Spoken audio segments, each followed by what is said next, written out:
Hey everyone, today I am reviewing CoverGirl's new Peacock Flare Mascara. We're going to be trying on this mascara together. I'm going to give you my first impressions and then we are going to do a check-in after a few hours to see how this mascara holds up on the eyes. This mascara is supposed to give you a full fan of lush, thick lashes. I picked mine up at Walmart. They also have them available on Amazon, on Ulta. So there's a few places you can pick it up. They did come out with a waterproof version of this one, but I did not pick that one up. I picked up Extreme Black. It says the feather fan brush catches, coats, and separates each lash, and the control grip handle gives you precision control to catch every little lash. And it also says it removes easily with soap and water. So let's crack into it. So here it is out of the packaging. It does definitely have that grip control on the handle. It's kind of a rubbery feeling to it. Resembles that peacock flare that they're going for with the name, with the pretty turquoise shade. It even flares out on the soft touch part to match the flaring out on the sides of the packaging. Alright, so I zoomed you in a little bit so that we can get a closer look at the lashes. I'm going to quickly curl my lashes before we apply this mascara. This is something I do regardless of what mascara I'm wearing. I think it just helps keep my lashes lifted for longer. Whoa, the bristles are kind of funky looking. They do kind of like it's not a zigzag, it's like a wavy shape around. It does look like the bristles are coated really well with the mascara. I don't really see any bareness on there. It doesn't give any type of directions on how to apply it, so let's just go right in. Let's clip the lashes and wiggle it up.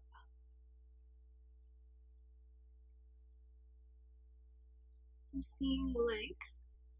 What do you guys think? I think if I keep building it, the thickness will keep going. But right now it just sort of looks like an average mascara. I picked this up because it reminded me of Charlotte Flair. She's a women's wrestler for WWE, and she wears a lot of like peacock type costumes, or not costumes, ring gear. I am getting a little clumping on this side. I might be building it up too much. Can't really tell. But you can easily get to the inner and outer lashes with this wand. It makes it really easy. Formula does feel a little bit on the drier side. Working at a slightly angled position will make the lower lashes a bit easier for application.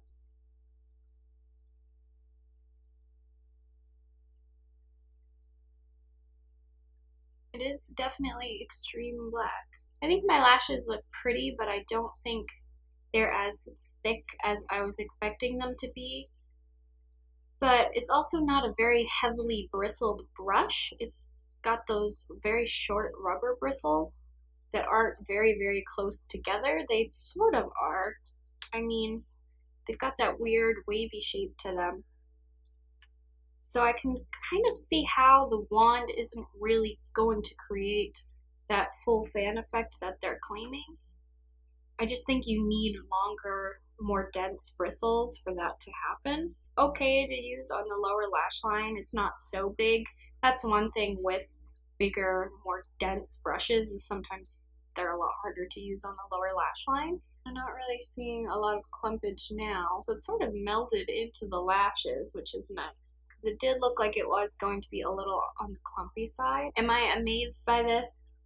Not really, but I don't think it's super terrible. It does make my lashes look better than if I'm not wearing mascara, so we'll see. I believe this goes for around $10 or a little bit less than that. I don't know. I gotta fix up the eyeshadow on this eye because it is not looking so hot. So I'm gonna do that. I'm going to do some other filming that I need to get done, like product pictures and things like that. So I'll check back in a few hours and we'll see how this mascara held up. Hey guys, so I am back. It's been about 4.5 hours. I'm going to be actually going to Sephora with my mom, so I have to cut it off at this time. I wish I could have tested it a little longer, but I know when I get back I'm going to be really tired and I'm not really feeling very well today. So I've got a stomach ache and headache.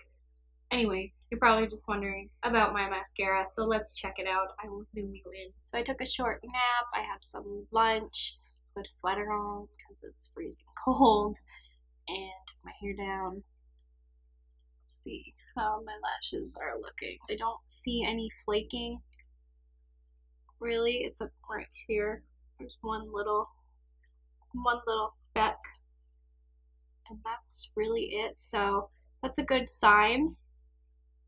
Don't really see a lot of issues. I'm gonna say after 4.5 hours, this mascara is looking pretty promising for not flaking and for long wear. I just think it could have done a little bit more for the thickness. The length is pretty good. Overall, I think it's an okay mascara. Hey guys, so I know I look totally different, but I felt bad that the other day when I was filming, I didn't have a ton of time to test this mascara. So I have been wearing it now for about 8 hours, because I just got home from work, which is why I'm all bundled up. I just turned my heat off. Regardless, I wanted to show you guys that it is not flaking still, even after I've had it on for 8 hours. And it's raining out. I've been in and out from being outside.